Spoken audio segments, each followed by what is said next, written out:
पिछले साल 143 करोड़ रुपए का भारी घाटा और इस साल सीधे 1907 करोड़ रुपए का आईपीओ। हाँ, मतलब ये सुनने में किसी फिल्मी कहानी जैसा ही लगता है। बिल्कुल, लेकिन ये कोई कहानी नहीं है। ये भारत की ई कॉमर्स लॉजिस्टिक सेक्टर की एक जीती जागती हकीकत है और ये हकीकत बहुत दिलचस्प है। आज के इस गहरे विश्लेषण में हम बात कर रहे हैं शैडोफैक्स की। ये एक ऐसा नाम है जो शायद आपके पार्सल के डिब्बों पर बहुत बड़े अक्षरों में ना लिखा हो। हाँ, वो आमतौर पर छिप ही जाता है। सही कहा, लेकिन ये भारत के डिलीवरी नेटवर्क का ना एक बेहद महत्वपूर्ण और अदृश्य इंजन बन चुका है। बिना इसके ई कॉमर्स का पहिया शायद ही इतनी तेजी से घूम पाए। एकदम सही। तो आज की हमारी ये चर्चा कई अहम स्रोतों पर आधारित है, जैसे कि कंपनी की 10वीं वर्षगांठ का जो ब्लॉग पोस्ट है, फिनोवेट की विस्तृत आईपीओ समीक्षा और चित्तौड़गढ़.net के आंकड़े और मंगल केशव के इन्वेस्टमेंट नोट्स भी हैं। हाँ, वो भी। साथ ही स्कैनेक्स न्यूज के कुछ ताज़ा अपडेट्स भी हमने शामिल किए हैं। तो आज हमारा मिशन ये समझना है कि 2015 में शुरू हुआ एक स्टार्टअप आज इतने बड़े आईपीओ तक कैसे पहुंच गया और उसका असली बिजनेस मॉडल क्या है। बिल्कुल, इसके एसेट लाइट मॉडल की असल हकीकत क्या है और सबसे जरूरी बात, क्या ये निवेशकों के लिए एक सुरक्षित दाव है या फिर इसमें कुछ बहुत गहरे खतरे छिपे हैं। देखिए, ये समझना इसलिए भी बहुत दिलचस्प हो जाता है क्योंकि जब भी कोई व्यक्ति ऑनलाइन कुछ ऑर्डर करता है तो एक बहुत ही आरामदायक भ्रम पैदा होता है। भ्रम? कैसा भ्रम? मतलब स्क्रीन पर बस एक बटन दबाया और अगले दिन सामान दरवाजे पर हाजिर।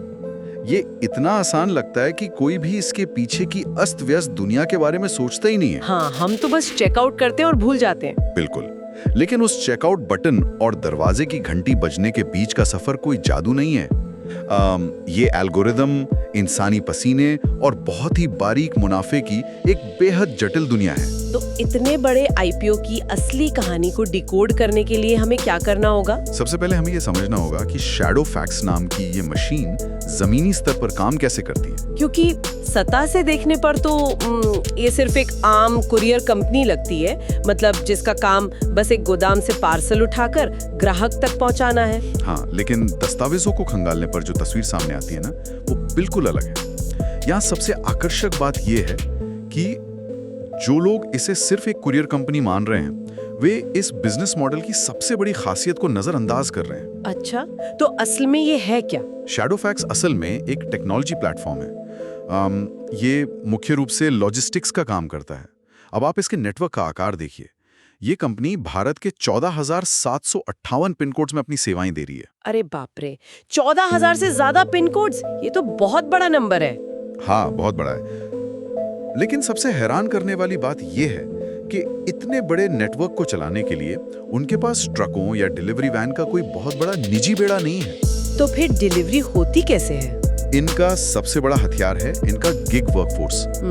हम लगभग 1.5 लाख से लेकर 2 लाख सक्रिय मासिक डिलीवरी पार्टनर्स की एक विशाल फौज की बात कर रहे हैं। अच्छा, यानी वो डिलीवरी पार्टनर्स जो कंपनी के स्थायी कर्मचारी नहीं हैं, वे बस हर एक डिलीवरी के हिसाब से अपना मेहनताना कमाते हैं, है ना? बिल्कुल सही, वो स्वतंत्र रूप से काम करते हैं। लेकिन यहाँ मेरे दिमाग में एक बड़ा सवाल आ रहा है, मतलब 2 लाख स्वतंत्र लोगों को एक साथ कैसे मैनेज किया जाता है? ये तो बहुत मुश्किल काम होगा। यहीं पर इनकी तकनीक मैदान में आती है, जिसे फ्रोडो ऐप कहा जाता है। फ्रूडो ऐप? हाँ, ये सिर्फ एक साधारण ऐप नहीं है। ये एक बेहद उन्नत AI आधारित सप्लाई डिमांड एलोकेशन इंजन है। और यहीं पर एक बहुत अहम शब्द आता है, इंटरऑपरेबिलिटी। इंटरऑपरेबिलिटी, इसका मतलब क्या हुआ इस संदर्भ में? देखिए, पारंपरिक कंपनियों में क्या होता है, एक राइडर है तो वो सिर्फ खाना डिलीवर करेगा, या अगर कोई और है तो वो सिर्फ ई कॉमर्स का सामान पहुंचाएगा। हाँ, जोमैटो वाला सिर्फ खाना लाता है। बिल्कुल, लेकिन शैडोफैक्स का AI ना इस सीमा को तोड़ देता है। उनका एक ही राइडर दोपहर 1 बजे किसी रेस्टोरेंट से खाना डिलीवर कर सकता है, 2 बजे किसी ग्रोसरी का ऑर्डर पूरा कर सकता है। अच्छा, और फिर? और 3 बजे वो किसी ग्राहक के घर से ई कॉमर्स का रिटर्न पैकेज पिकअप भी कर सकता है। SF मैप्स जियो कोडिंग के जरिए उन्हें सबसे सटीक और छोटा रास्ता दिखाता है। अरे वाह। और साथ ही SF शील्ड नाम का एक सिस्टम है जो हर तरह के फ्रॉड की पहचान करता है। ये तो बिल्कुल स्मार्टफोन के ऑपरेटिंग सिस्टम जैसा लग रहा है मुझे। ऑपरेटिंग सिस्टम कैसे? मतलब जैसे कोई OS बैकग्राउंड में काम करता है और अलग अलग तरह के ढेरों एप्स को सुचारू रूप से चलाता है ना, ठीक वैसे ही शैडोफैक्स एक बुनियादी ढांचा या ओएस बन गया है। हाँ, ये एनालॉजी काफी सटीक है। और जो ई कॉमर्स, फूड डिलीवरी या क्विक कॉमर्स की कंपनियां हैं, वे उन एप्स की तरह हैं जो इस बड़े नेटवर्क का इस्तेमाल कर रही हैं। बिल्कुल, वे बुनियादी ढांचा मुहैया करा रहे हैं और इसी वजह से अलग-अलग सेक्टर के क्लाइंट्स उन पर पूरी तरह निर्भर हो सकते हैं। लेकिन अगर हम जमीनी हकीकत की बात करें तो मुझे इसमें एक बहुत बड़ा जोखिम सामने दिखता है। किस तरह का जोखिम? ये पूरी की पूरी व्यवस्था बाहरी डिलीवरी पार्टनर्स पर टिकी है। अब मान लीजिए अगर बाजार में स्विगी या जोमैटो अचानक से अपने राइडर्स को प्रति डिलीवरी 5 रुपए ज्यादा देने की घोषणा कर दें। अच्छा, तो आप कंपटीशन की बात कर रहे हैं? हाँ, मतलब तो क्या होगा? क्या ये पूरा का पूरा एआई आधारित नेटवर्क जो इतने बड़े बड़े दावों पर टिका है रातों रात बिखर नहीं जाएगा? आखिर एक गिग वर्कर तो वहीं जाएगा ना जहां उसे एक डिलीवरी का ज्यादा पैसा मिलेगा। ये सवाल बहुत लाजमी है, लेकिन स्कैनेस की रिपोर्ट इसके पीछे के गणित को बहुत अच्छी तरह से समझाती है। क्या कहती है रिपोर्ट? देखिए, कोई भी गिग वर्कर दिन के अंत में ये नहीं देखता कि उसे एक डिलीवरी का कितना मिला, वो ये देखता है कि उसने पूरे दिन में प्रति घंटे कितनी कमाई की। हाँ, ये बात तो है। घंटे के हिसाब से ही असली कमाई का पता चलता है। बिल्कुल, और यहीं शैडोफैक्स का एआई इंजन अपना असली काम करता है। वो राइडर की रूट डेंसिटी बढ़ाता है। रूट डेंसिटी मतलब एक ही रास्ते पर ज्यादा ऑर्डर्स? हाँ, मान लीजिए एक राइडर किसी बिल्डिंग में खाना देने गया है। एआई उसे उसी वक्त उसी बिल्डिंग या आसपास से एक ई कॉमर्स रिटर्न पिकअप करने का काम दे देता है। अच्छा, ताकि उसे खाली हाथ वापस ना आना पड़े।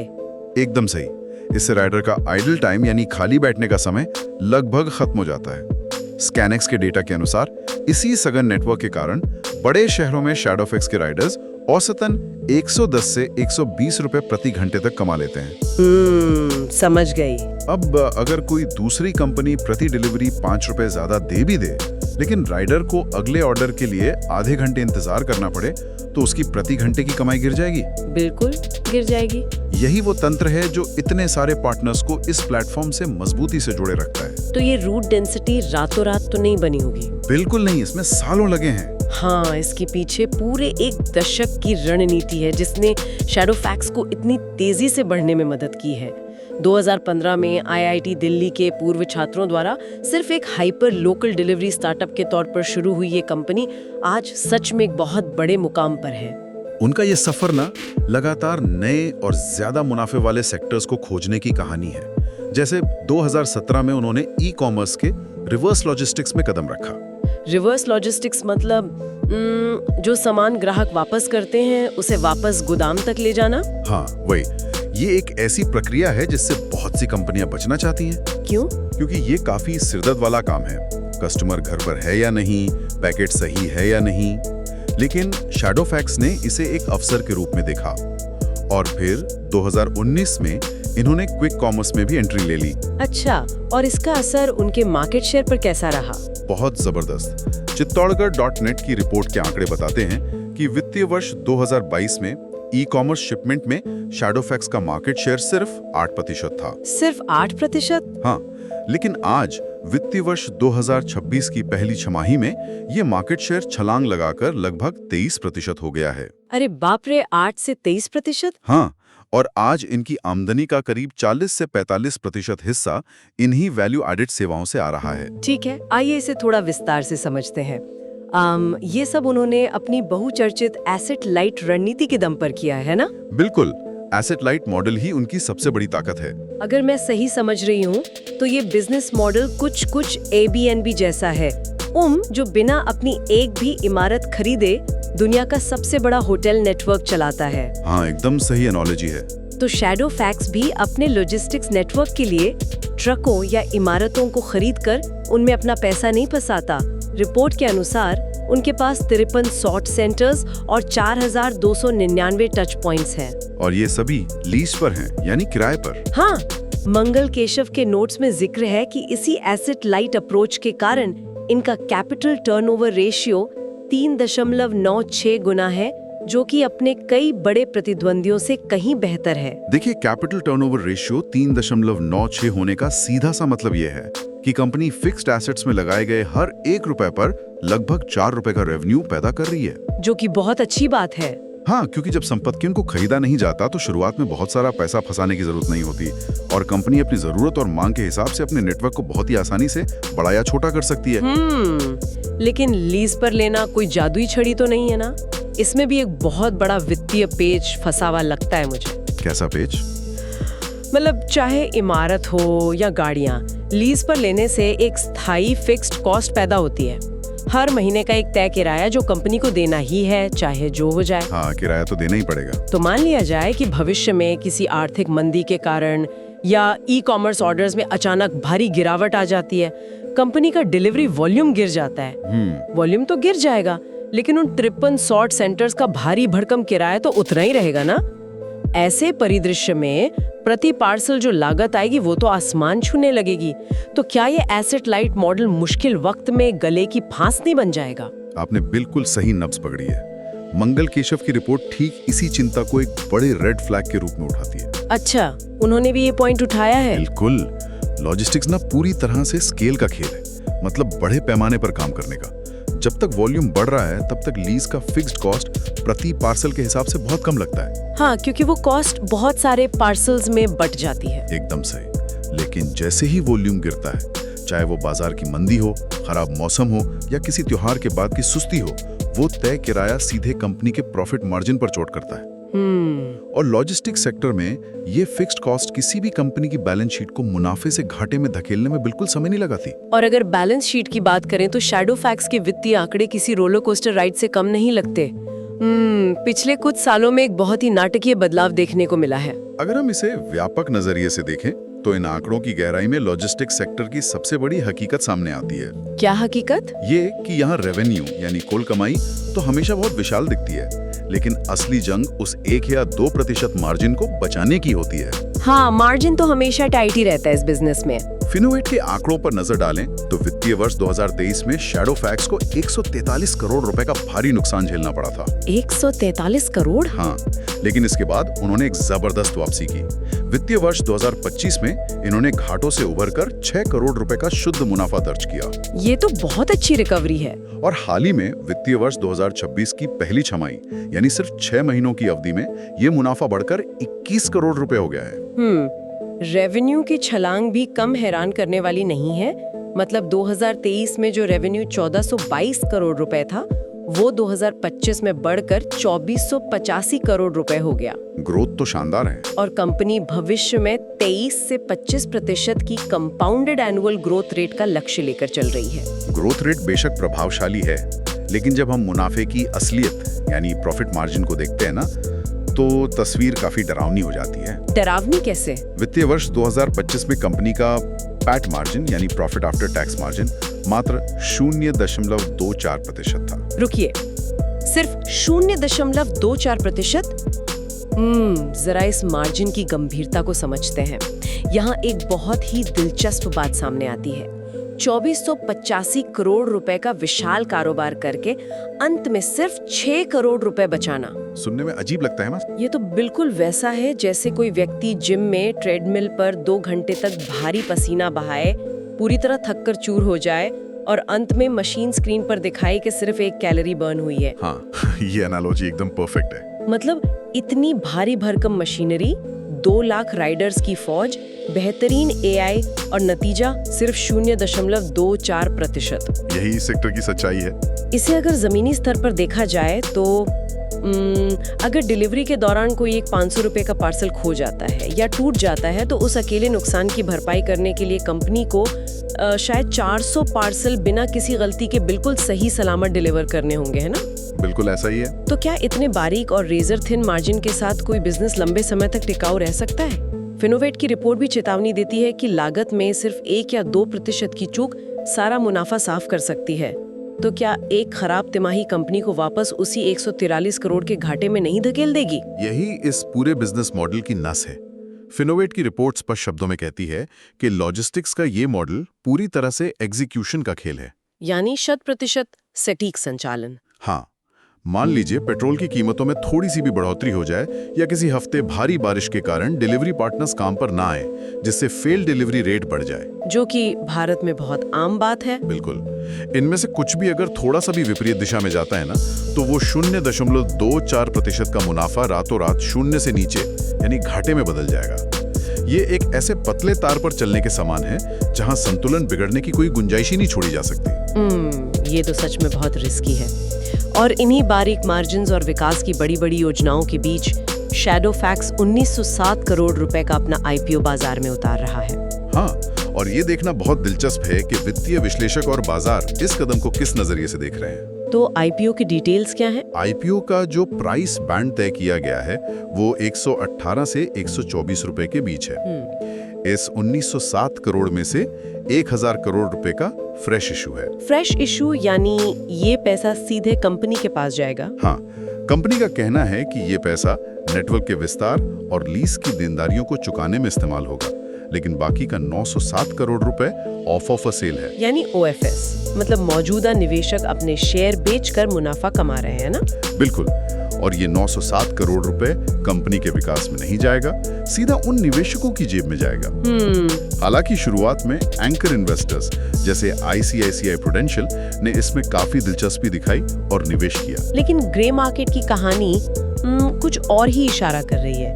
ग्रे मार्केट प्रीमियम यानी आईपीओ लिस्टिंग से पहले अनौपचारिक बाजार में शेयरों की जो अतिरिक्त मांग होती है वो लगातार गिर रही है। हाँ, ये गिरावट काफी तेज रही है। स्कैनेक्स के अनुसार जो जीएमपी पिछले हफ्ते 12.90% था, वो गिरकर अब मात्र 4.84% पर आ गया है। ये एक बड़ा रेड सिग्नल हो सकता है। और पहले दिन के सब्सक्रिप्शन की बात करें तो कुल आंकड़ा सिर्फ 4% रहा। हालांकि रिटेल निवेशकों के हिस्से में ये 20% तक पहुंचा, लेकिन साफ है कि आम निवेशकों के मन में काफी हिचकिचाहट है। और ये हिचकिचाहट विश्लेषकों की रिपोर्टों में भी साफ झलकती है। मतलब दोनों तरफ के विचार हैं। चित्तौड़गढ़.net ने इस आईपीओ को सब्सक्राइब की रेटिंग दी है। उनका क्या तर्क है इसके पीछे? उनका तर्क है कि भले ही आज मार्जिन कम है, लेकिन कंपनी का टेक प्लेटफॉर्म बहुत मजबूत है। ई कॉमर्स में उनकी हिस्सेदारी तेजी से बढ़ रही है और लंबी अवधि में ये एसेट लाइट मॉडल शानदार रिटर्न देगा। लेकिन सिक्के का दूसरा पहलू मंगल केशव की रिपोर्ट में दिखता है। उन्होंने इसे बिना किसी संकोच के अवॉइड की रेटिंग दी है, मतलब इससे बचे। अवॉइड? मंगल केशव के ऐसा कहने के पीछे जो कारण दिए गए हैं वे सच में बहुत गंभीर लगते हैं। इससे एक महत्वपूर्ण सवाल खड़ा होता है। मंगल केशव की रिपोर्ट एक ऐसा रेड फ्लैग सामने लाती है जो इस कंपनी के उच्च विकास दर के दावों पर एक बहुत बड़ा सवालिया निशान लगा देता है। कौन सा रेड फ्लैग? ये खतरा है क्लाइंट कॉन्सेंट्रेशन का। रिपोर्ट के अनुसार शैडोफैक्स का लगभग 48% से लेकर 60% तक का पूरा राजस्व सिर्फ और सिर्फ एक ही बड़े क्लाइंट से आता है। अरे बाप रे, 60% रेवेन्यू सिर्फ एक क्लाइंट से? हाँ, और इसके साथ ही कंपनी के डायरेक्टर्स और प्रमोटर्स पर कुछ लंबित आपराधिक और दीवानी मुकदमे भी चल रहे हैं, जो एक अतिरिक्त कानूनी जोखिम पैदा करते हैं। मुकदमे तो खैर भारत में बहुत सी कंपनियों पर होते हैं, लेकिन ये जो क्लाइंट कॉन्सेंट्रेशन वाला आंकड़ा है ना, ये तो किसी भी निवेशक की नींद उड़ाने के लिए काफी है। 48 से 60% बिजनेस सिर्फ एक क्लाइंट से, ये बहुत बड़ा रिस्क है। तो आखिर इन सब का मतलब क्या है? इसे अगर एक एनालॉजी से समझें तो ये ऐसा है जैसे किसी ने करोड़ों रुपए खर्च करके एक बहुत ही शानदार, हाईटेक और महंगी हवेली खड़ी कर दी हो, लेकिन वो जमीन किसी और की है। बिल्कुल। और उस जमीन का मालिक वो इकलौता बड़ा क्लाइंट है। और व्यापार की दुनिया में इसे लिवरेज कहते हैं। जब उस एक बड़े क्लाइंट को पता है कि शैडोफैक्स की आधी कमाई उन पर निर्भर है, तो सोचिए कॉन्ट्रैक्ट रिन्यूअल के समय उनके पास कितनी बड़ी सौदेबाजी की ताकत होगी। वो तो मनमानी शर्तें मनवा सकते हैं। बिल्कुल, वो क्लाइंट बड़ी आसानी से शैडोफैक्स पर कीमतें कम करने का दबाव बना सकता है। और शैडोफैक्स जो पहले ही 0.24% के रेजर थिन मार्जिन पर काम कर रहा है, अगर कीमतें कम करता है तो सीधे भारी घाटे में चला जाएगा। और अगर शैडोफैक्स वो दबाव नहीं झेल पाता और वो एक क्लाइंट, चाहे वो कोई भी बड़ी ई कॉमर्स कंपनी हो, कल को अपना कॉन्ट्रैक्ट रद्द कर दे या फिर अपनी खुद की इन हाउस डिलीवरी सर्विस शुरू कर दे, जो कि आजकल कई कंपनियां कर रही हैं। हाँ, तो शैडोफैक्स का आधा राजस्व रातों रात धुएं की तरह गायब हो जाएगा। ऐसे में ये एक बहुत बड़ा सवाल है कि कोई भी आम निवेशक अपनी गाड़ी कमाई एक ऐसे आईपीओ में क्यों लगाए जहां मुनाफा 1% से भी कम है और पूरे बिजनेस का वजूद एक ही ग्राहक के मूड पर टिका हुआ है। यही वो कारण है जिसकी वजह से फिनोवेट की रिपोर्ट बहुत ही साफ शब्दों में ये निष्कर्ष निकालती है कि ये आईपीओ उन निवेशकों के लिए बिल्कुल नहीं है जो एक स्थिर, सुरक्षित मुनाफे या डिविडेंड की उम्मीद कर रहे हैं। तो फिर ये किसके लिए है? ये आईपीओ सिर्फ उन गिने चुने लोगों के लिए है जो लॉजिस्टिक सेक्टर के इस क्रूर खेल को अच्छी तरह समझते हैं, जिन्हें ये पूरा भरोसा है कि शैडोफैक्स की एआई तकनीक आने वाले समय में लागत को चमत्कारिक रूप से कम कर देगी और वे अपने ग्राहकों की सूची में विविधता ला पाएंगे। ये कोई सुरक्षा नहीं बल्कि एक बहुत ही हाई रिस्क, लंबी अवधि का दांव है। तो इस पूरी चर्चा को समेटते हुए हम ये कह सकते हैं कि शैडोफैक्स की ये 10 साल की कहानी भारत की लॉजिस्टिक्स इंडस्ट्री की जटिलताओं का एक बहुत ही सटीक और निर्मम आईना है। बिल्कुल सही कहा आपने। एक तरफ हमारे पास फ्रोडो जैसी बेहतरीन एआई टेक्नोलॉजी है, 2 लाख से ज्यादा गिग वर्कर्स की एक मजबूत और लचीली फौज है और 23% मार्केट शेयर के साथ तेजी से आगे बढ़ती हुई एक कंपनी है, जो कि काफी इंप्रेसिव है। हाँ, लेकिन ठीक उसी समय दूसरी तरफ 0.24% के बारीक मुनाफे का सच भी है। किराए के सॉर्ट सेंटर्स का भारी फिक्स्ड कॉस्ट का दबाव और एक ही क्लाइंट पर जानलेवा निर्भरता जैसे खतरे भी मुंह बाए खड़े हैं। ये एक ऐसा रण क्षेत्र है जहां कंपनी को हर एक दिन, हर एक घंटे खुद को साबित करना होता है। सिस्टम में हुई एक भी छोटी सी खराबी या एग्जीक्यूशन में हुई मामूली सी चूक सीधे मुनाफे को खा जाती है। इस पूरी बातचीत के अंत में ना मेरे दिमाग में एक ऐसा विचार आ रहा है जो सीधे तौर पर बैलेंस शीट या इन रिपोर्ट्स में तो नहीं दिखता, लेकिन भविष्य की पूरी तस्वीर बदल सकता है। अच्छा, वो क्या है? आज हम टेक्नोलॉजी, एआई और गिग इकोनॉमी की बात कर रहे हैं। फ्रूडो ऐप आज डिलीवरी पार्टनर्स को कंट्रोल कर रहा है और उनकी रूट डेंसिटी बढ़ा रहा है। लेकिन जरा भविष्य की कल्पना कीजिए, अगर आने वाले कुछ सालों में एआई और ऑटोमेशन इतने एडवांस्ड हो जाएं कि लॉजिस्टिक्स और अंतिम छोर की डिलीवरी यानी लास्ट माइल डिलीवरी पूरी तरह से ड्रोन्स या सेल्फ ड्राइविंग रोबोट्स द्वारा होने लगे। ये तो लॉजिस्टिक्स का अल्टीमेट सपना है। बिल्कुल। ऐसी स्थिति में शैडोफैक्स जैसे टेक प्लेटफॉर्म्स का मुनाफा तो यकीनन आसमान छूने लगेगा, क्योंकि उनकी सबसे बड़ी लागत जो कि इंसानी मेहनत है वो सिस्टम से बाहर हो जाएगी। हाँ, मुनाफा तो बहुत बढ़ जाएगा। लेकिन उन 2 लाख से अधिक मानव डिलीवरी पार्टनर्स का क्या होगा, जिनकी आजीविका आज इसी गिग इकोनॉमी के भरोसे चल रही है? एक बहुत ही गंभीर सामाजिक सवाल है। क्या बेहतरीन तकनीक और एआई की ये अंधी दौड़ अंततः उसी इंसानी वर्कफोर्स को खत्म करने की दिशा में बढ़ रही है जिसने इसे अपने पसीने से खड़ा किया था? ये सोचने वाली बात है, वाकई। अगली बार जब दरवाजे की घंटी बजे और कोई पार्सल आए तो इस अदृश्य इंजन, इसके बारीक मुनाफे और इसके अनिश्चित भविष्य के बारे में जरूर विचार कीजिएगा। आज के इस गहरे विश्लेषण में बस इतना ही। इन जटिल वित्तीय स्रोतों को डिकोड करने के लिए हमारे साथ जुड़ने का शुक्रिया। धन्यवाद। अगली बार एक नए विषय के साथ फिर मिलेंगे।